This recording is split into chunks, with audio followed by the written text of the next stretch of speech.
সেই ছবি close circuit ক্যামেরার ফুটেজে ধরা পড়েছিল, যা দেখে দেশের মানুষ সবাই ঘাবড়ে গিয়েছিল যে তো ঠান্ডা মাথায় একেবারে সুপার কিলার, যার কোনো ভয় ডর নেই, অপ্লেশীনভাবে স্মার্টলি ঢুকে যাচ্ছে।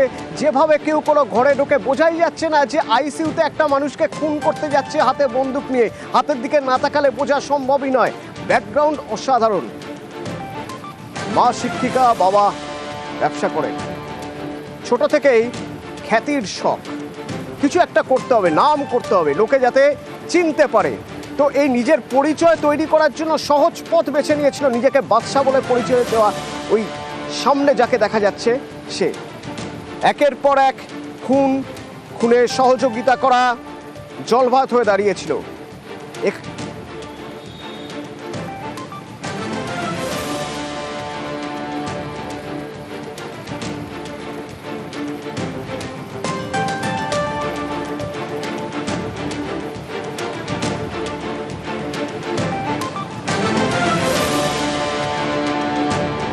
তৌসিফ রাজা নিজেকে বাদশাহ বলতো। এই তৌসিফ রাজা এতটাই ডিয়ার ডেভিল যে কেউ পয়সা দিলে যাকে খুশি খুন করে দিতে পারতো যদি মনের মতো পয়সা পাওয়া যেত। চন্দন কুখ্যাত আসামি, অনেকগুলো খুনের মামলা রয়েছে, অনেক অভিযোগ রয়েছে। পেরোলে মুক্তি পেয়ে হাসপাতালে চিকিৎসার জন্য ছিল। এই চন্দন প্রথমে যে গ্যাং বানিয়েছিল পশ্চিম বিহারে রাজ করার জন্য, শেরু নামে একজনের সঙ্গে, শেরু চন্দন তাণ্ডব চালিয়েছে এক সময়। এরপরে বখরা নিয়ে সমস্যা হয়, সমস্যা হওয়ার পর শেরু চন্দন দুভাগে ভাগ হয়ে যায়। এরপর চন্দন তার মতো ব্যবসা করছে, শেরু তার মতো ব্যবসা করছে। জেলে যখন চন্দন ছিল তখন একা নায়ক শেরু বাইরে, আর জেলের মধ্যে চন্দন একা নায়ক। চন্দন বেরিয়ে আসার পর তাহলে কি শেরু কন্ট্রাক্ট দিয়েছিল তৌসিফকে?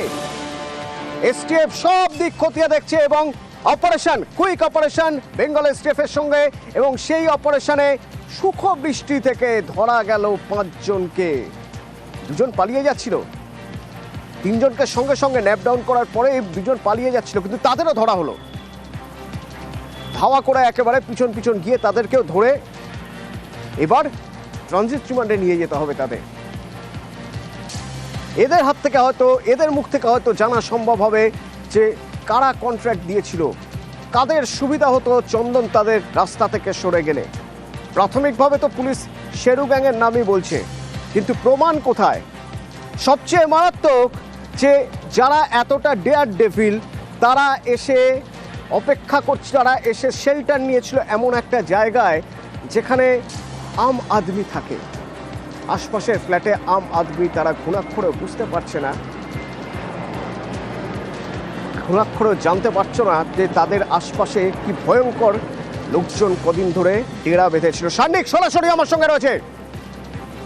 সানিক, আমি একটু তোমার থেকে জানতে চাইবো যে কিভাবে এই অপারেশন হয়েছিল, কখন এই অপারেশন হয়েছে, এই অপারেশন কতক্ষণ ধরে হয়েছে জানতে চাইবো।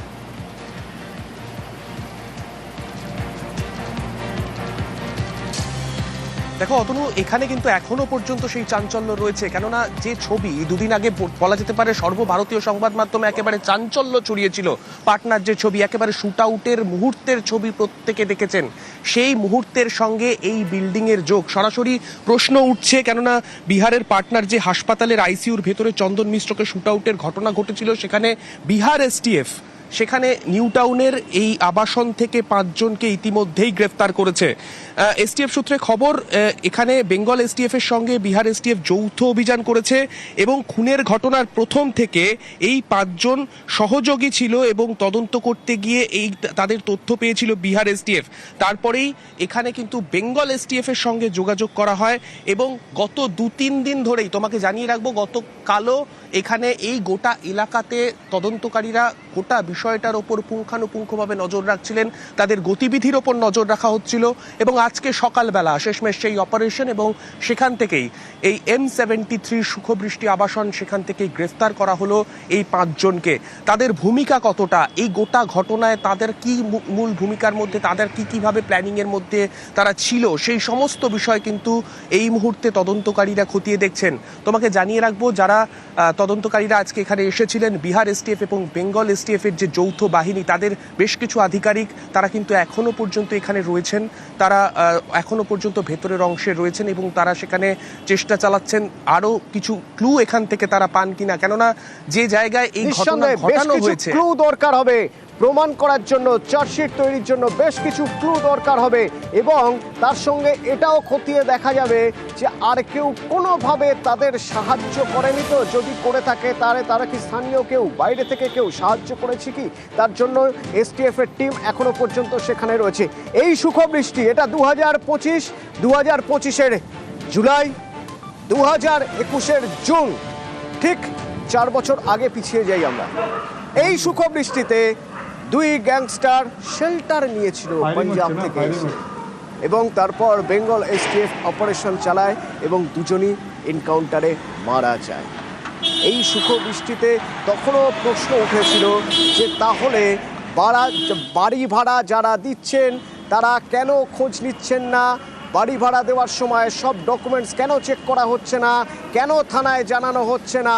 4 বছর পর সেই একই প্রশ্ন উঠছে। যদি কেউ নিজে থেকে সচেতন না হয় তাহলে পুলিশ প্রত্যেকটা ঘরে ঢুকে সার্চ করতে পারে না, সম্ভব নয়। তাহলে কেউ নিজে থেকে কেন সতর্ক হবে না? সে যদি সতর্ক না হয়, একজন মানুষ সতর্ক না হয়ে ডকুমেন্ট কোনো রকম নথি না নিয়ে যদি কাউকে বাড়ি ভাড়া দেন এবং যদি সে কোনো কুখ্যাত দুষ্কৃতী বেরোয়, তাহলে পুলিশের জালে তিনি তো ফাঁসবেনই, আশপাশের মানুষ কতটা বিপদে পড়বেন, প্রতিবেশীরা কতটা বিপদে পড়বেন সেটা তো ভাবতে হবে। আজ থেকে 4 বছর আগেও ভাবা হয়নি, এখনো ভাবা হচ্ছে না। পুলিশ বারবার করে প্রত্যেকটা থানা থেকে নোটিশ দেওয়া হয়, রীতিমতো নোটিশ দেওয়া হয় প্রত্যেকটা আবাসনে যে কোনো রকম ভাড়া দেওয়ার ক্ষেত্রে কাকে ভাড়া দিচ্ছেন তার সব ডিটেল যেন থানায় জমা দেওয়া হয়। ব্রোকারের মাধ্যমে, দালালের মাধ্যমে ভাড়া দিচ্ছেন দিন না, কিন্তু নথি তো ঠিকঠাক থাকতে হবে। তাহলে আজ এই যে অপারেশন হয়েছে, এসটিএফ যে অপারেশন করেছে, সেই অপারেশনে এতটা বেপরোয়া এই 5 দুষ্কৃতী, আপনারা তো ক্লোজ সার্কিট ক্যামেরার ফুটেজে দেখেছেন কতটা বেপরোয়া। তারা যদি চাইতো এখানে তাহলে কোনো না কোনো আবাসিককে ঢাল করে ফেলতে পারতো, কাউকে না কাউকে ক্ষতি করতে পারতো কারো। অয়ন ভট্টাচার্য রয়েছেন আমার সঙ্গে। অয়ন, আমাদের কাছে আর কি কি খবর আছে? না, যে ছবিটা আমরা দেখাচ্ছি সেই ছবিটা নিয়েই বলবো। সেটা হচ্ছে যে এখানেই তোমার এই সাপুরজি আবাসনে 2021-এর 9 জুন অপারেশন হয়। একেবারে ড্রাগ প্যাডলাররা এখানে ছিল, পাঞ্জাব থেকে এসে আশ্রয় নিয়েছিল এখানে এই সাপুরজি আবাসনে।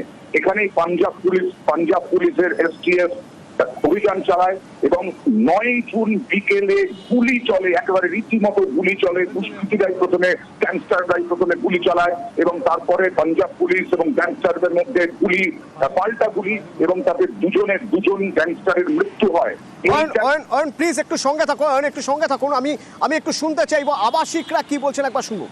এখানে প্রায় হচ্ছে কিছুদিন আগে আমি দেখেছিলাম K26-এ কোনো অনলাইন ফ্রড ধরা পড়েছিল, 35 কোটি টাকা স্ক্যাম। আজকে সকালে আপনি যখন মর্নিং ওয়াক করতে বেরোলেন, তারপরে আজকে ঘটনাটা একটু প্রথম থেকে আরো একবার আমি দেখুন, আমি মর্নিং ওয়াক করতে এখান থেকে ওই সামনে একটা পার্ক আছে ওখানে যাই, তখন আমি দেখলাম যে অনেকগুলো পুলিশের গাড়ি আছে, তো অনেকের পুলিশগুলো ছিল।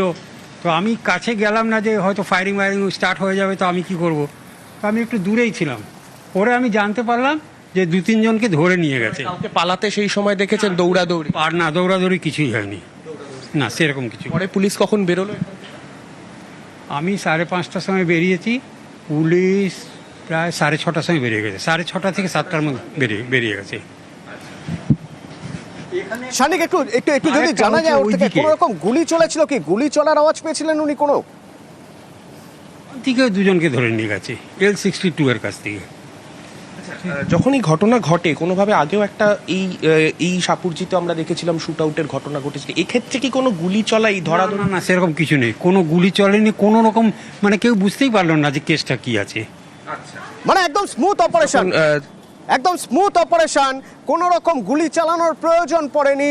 সুনির্দিষ্ট টিপ আগে থেকেই ছিল। 2 দিন ধরে পুরো জায়গাটা ছাঁকনির মতো ছেঁকে তদন্তকারীরা, এসটিএফ এর টিম, তারা পুরোটা দেখে নিয়েছে কোথা থেকে বিপদ আসতে পারে, সেই সব জায়গাগুলো, পালাতে চাইলে কোন কোন রাস্তা দিয়ে পালাতে পারে সেই সব কিছু দেখে নেওয়ার পর ভোরবেলা যে সময় সবচেয়ে বেশি ঘুমে আচ্ছন্ন থাকার সময় সাধারণভাবে ঠিক সেই সময়টাই বেছে নেওয়া হয়েছিল অপারেশনের জন্য এবং 5 জনকে এখান থেকে তোলা হয়েছে। এবার ট্রানজিট রিমান্ডে বিহারে নিয়ে যাওয়ার পালা।